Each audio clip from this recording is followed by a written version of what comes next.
Hello friends, me Krishna Shekhar on this channel. Today our topic is about pivot table in Excel. Friends ఈరోజు మనము pivot టేబుల్ని ఎలా create చేయాలో తెలుసుకుందాం.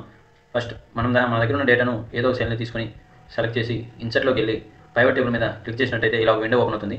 దీంట్లో new వర్క్షీటా లేకుంటే ఆల్రెడీ ఉన్న వర్క్షీట్లోనే క్రియేట్ చేయాలా అని తీసుకోవచ్చు. మనం న్యూ వర్క్షీట్ అనేది తీసుకుందాం. This data has a data model అని అడుగుతుంది. దాన్ని చెక్ చేసుకొని తర్వాత చెప్తాను దాని గురించి. ఓకే క్లిక్ చేసినట్టయితే ఇలా ఓపెన్ అవుతుంది పైవట్ టేబుల్ అనేది. మనకి ఇక్కడ కాలమ్స్ అనేవి ఇక్కడ కనబడిపోతాయి. ఇక్కడ ఏవైతే కాలమ్స్ ఉన్నాయో మనకు షీట్ 3లో కనబడిపోతాయి. ఇక్కడ మనము ఏదైతే మనం వాల్యూస్ను చూడాలనుకుంటున్నామో ఆ వాల్యూస్ని ఇక్కడ చూసుకోవచ్చు.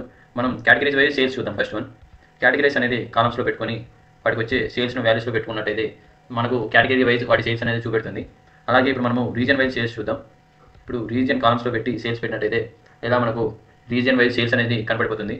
అలాగే ఇప్పుడు మనము రీజన్స్ తీసేసి రీజన్ వైజ్ క్వాంటిటీ చూద్దాం. రీజన్ సమ్ ఆఫ్ సేల్స్ తీసేసి ఇప్పుడు మనం క్వాంటిటీ పెడదాం.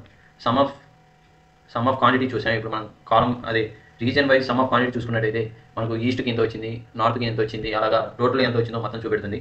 అలాగే మనము date wise some of sales చూసుకుందాం. డేట్ అనేది కాలమ్స్లో తీసుకొని లేకుంటే రోలో తీసుకొని క్వాంటిటీ తీసేసి సేల్స్ అనేది వాల్యూస్లో పెట్టినట్టయితే సమ్ ఆఫ్ సేల్స్ అనేది డేట్ వైజ్ ఎలా వచ్చేది చూపెడుతుంది. అలాగే మనము డేట్ అనేది ఫిల్టర్లో పెట్టినట్టయితే మనకు ఏ డేట్లో ఎన్ని సేల్స్ జరిగాయో తెలుస్తుంది. మనకు పర్టికులర్గా ఒక డేట్ కావాలనుకున్నప్పుడు సెలెక్ట్ ఆల్ తీసేసి మనకు కావాల్సిన 4th డేట్ని సెలెక్ట్ చేసుకున్నట్టయితే మనం ఓన్లీ 4th డేట్లో ఎన్ని సేల్స్ జరిగాయో చూపెడుతుంది. అలాగే మనము ఇప్పుడు categories wise some of sales చూద్దాం. అది కూడా డేట్ ఫిల్టర్ తోటి. ఇప్పుడు మనము అన్నీ తీసుకున్నప్పుడు కేటగిరీ వైజ్ సేల్స్ కనబడ్డాయి కదా, సమ్ ఆఫ్ సేల్స్. అలాగే ఇప్పుడు మనము సమ్ ఆఫ్ సేల్స్ అనేది పర్టికులర్ డేట్ నుంచి పర్టికులర్ డేట్ వరకు అని తీసుకుందాం. ఇప్పుడు 1/1/2025 టు 5/1/2025 వరకు తీసుకుందాం మనము.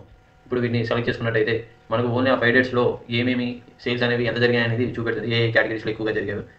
ఇలా మనము కావాల్సిన వాటిని సెలెక్ట్ చేసుకొని ఇలాగ మనం రిప్రజెంట్ చేయవచ్చు, ఈజీ క్యాలిక్యులేషన్ చేయవచ్చు. అలాగే ఇంకోటి చూద్దాం. ఇప్పుడు సమ్ ఆఫ్ సేల్స్ అనేవి చూసాం కదా, దాంట్లో ఏ ప్రోడక్ట్ ఏ కేటగిరీలో సేల్స్ జరిగాయి కూడా తెలుసుకుందాం.